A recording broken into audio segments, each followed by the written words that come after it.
ចូលកូនចាំទុកថាខឹងក្រោតនឹងអ្នកដទៃគឺលុតជង្គង់អង្វរសូមទីក្តីសពពីអ្នកដទៃឯការស្រឡាញ់រាប់អានអ្នកដទៃជាការចែកនៅសេចក្តីសុខដែលខ្លួនមានយ៉ាងសម្បូរឲ្យដល់អ្នកដទៃបើកូនចេះស្រឡាញ់រាប់អានអ្នកដទៃប្រកបទៅដោយធម៌មេត្តាហើយកូននឹងបាននៅសេចក្តីល្អសមតាមបំណងប្រាថ្នាបីដូចកូនមេឪពុកមានទេវតាតាមថែរក្សាអញ្ចឹងដែរមេត្តាប្រែថាការរាប់អានរកអ្នកដែលបានរួមកើតស្លាប់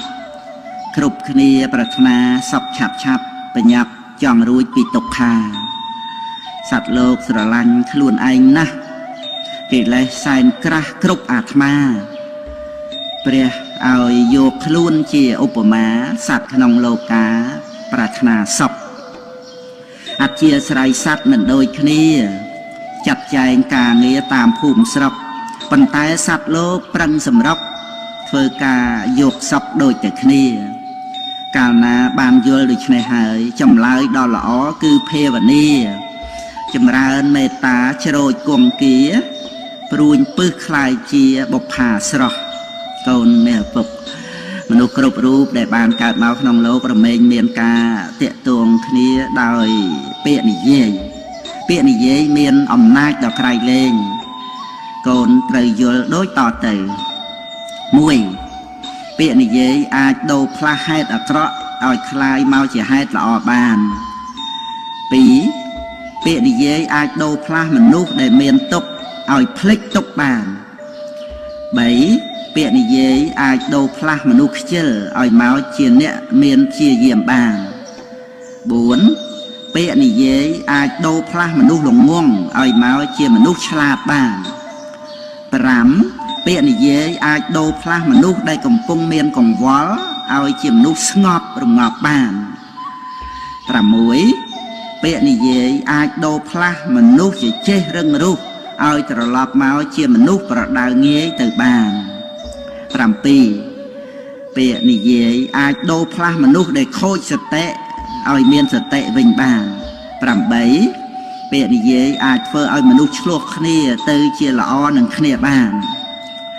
ចំពោះពាក្យនិយាយនេះរមែងមានអំណាចដូចគ្នាដែរគឺអាចនិយាយឲ្យមនុស្សខូចប្រយោជន៍និយាយទំលាយសេចក្តីសុខចម្រើនរបស់អ្នកដទៃបានគ្រប់យ៉ាងដូច្នេះកូនត្រូវបប្រតិបត្តិក្នុងការនិយាយឲ្យបានហ្មត់ចត់កូនត្រូវហាត់និយាយនៅក្នុងវាចាល្អ5យ៉ាង1និយាយពាក្យពិតមិននិយាយលេះលោះ2និយាយពាក្យពីរោះមិននិយាយញុះញង់3និយាយត្រឹមត្រូវតាមកាលៈទេសៈ4និយាយឲ្យបានប្រយោជន៍ដល់អ្នកស្ដាប់5និយាយដោយចិត្តមេត្តាប្រាថ្នាឲ្យអ្នកដទៃបាននៅសេចក្តីសុខឬនិយាយដោយចិត្តសប្បុរសស្មោះត្រង់មិននិយាយរបៀបព្រួញពឹសដាក់អ្នកដទៃនោះឡើយកូន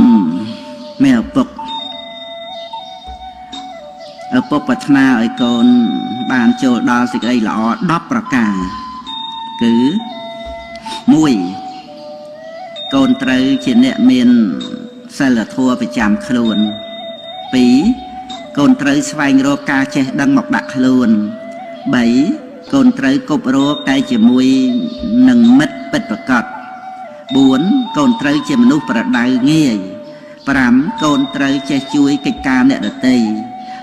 6កូនត្រូវចេះស្រឡាញ់ធម៌របស់សប្បុរស7កូនត្រូវមានព្យាយាមដោយអំណត់អត់ធន់8កូនត្រូវសន្តោសចំពោះបច្ច័យ4 9កូនត្រូវមានស្មារតីដឹងមុខនាទីរបស់ខ្លួននិង10កូនត្រូវដឹងសេចក្តីពិតរបស់ជីវិតគឺត្រូវដឹងថាគ្រប់ជីវិតដែលកើតមកហើយរមែងបែកធ្លាយជាធម្មតាទើបមិនគួរប្រមាថនៅក្នុងជីវិតនិងត្រូវរកផ្លូវឲ្យបានផុតចាកទុក្ខដោយការប្រព្រឹត្តតែអំពើល្អឪពុកសូមឲ្យកូនកុំជាមនុស្សដែលមិនចេះគ្រប់សូមឲ្យកូនបានស្គាល់រសជាតិនៃការគ្រប់គ្រាន់និងសូមឲ្យកូនចាំទុកថា